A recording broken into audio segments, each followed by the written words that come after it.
High, আমি অনুসুয়া। আমার আরেকটা নতুন ব্লগে সবাইকে অনেক ওয়েলকাম। শনিবার আমার নাইট থাকে আর এটা গত রবিবারের ভিডিও।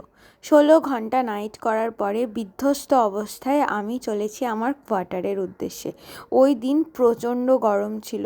ডিউটি করার পর আমি ভীষণ টায়ার্ড হয়ে গেছিলাম এবং খুব এক্সস্টেড অবস্থায় রুমে এসেই সবার আগে আমি স্নান করে নিয়েছিলাম। স্নান করার পর বসে পড়েছি স্কিন কেয়ার করতে। লাঞ্চের আগে খেয়েছিলাম এসিভি মরিঙ্গা, আর লাঞ্চে নিজের জন্য বানিয়েছিলাম একটা ভীষণ টেস্টি চিকেন স্যালাড। এটারও যদি রেসিপি চাই কমেন্ট করতে পারো, আমি কোনো একটা ভিডিওতে অবশ্যই দিয়ে দেবো। তো লাঞ্চে ভরপেট খেয়ে আমি ঘুমিয়ে গেছিলাম। ঘুম থেকে উঠেছিলাম একেবারে 6টা নাগাদ। তারপর বেরিয়েছিলাম টাউনশিপ যাব বলে। আর এটা হচ্ছে আমাদের হসপিটালের বাইরের ওয়েদারটা, কি সুন্দর লাগছিল ওই দিন বিকেলবেলাটা।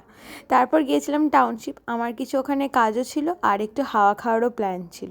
টাউনশিপ বাজারে সবার আগেই গিয়েছিলাম একটা ঘড়ির দোকানে। আমার ঘড়িটা একটু খারাপ হয়ে গেছিলো, তো ওখানে একটু ব্যাটারিটা চেঞ্জ করে চলে গিয়েছিলাম নদীর পাড়ে।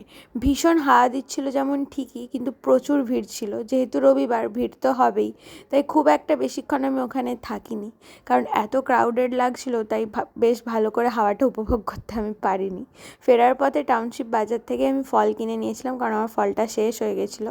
ওখান থেকে কোয়ার্টারে এসে দেখি আমার বেশ কিছু পার্সেল এসেছে। আমার হেয়ার কেয়ারের কিছু জিনিস শেষ হয়ে গেছিলো, সেইগুলোই এসেছে। তারপর বসে পড়েছিলাম একটু হেয়ার অয়েলিং করতে। অনেক দিন হেয়ার অয়েলিং করা হয়নি। তারপর নিজের মাথায় ভালো করে তেল লাগিয়ে ঘুমিয়ে গেছিলাম। তো যাই হোক, আজকের মতন আমার ছোট্ট ব্লগটা এতটাই। তোমাদের কেমন লাগলো অবশ্যই জানিও। বাই।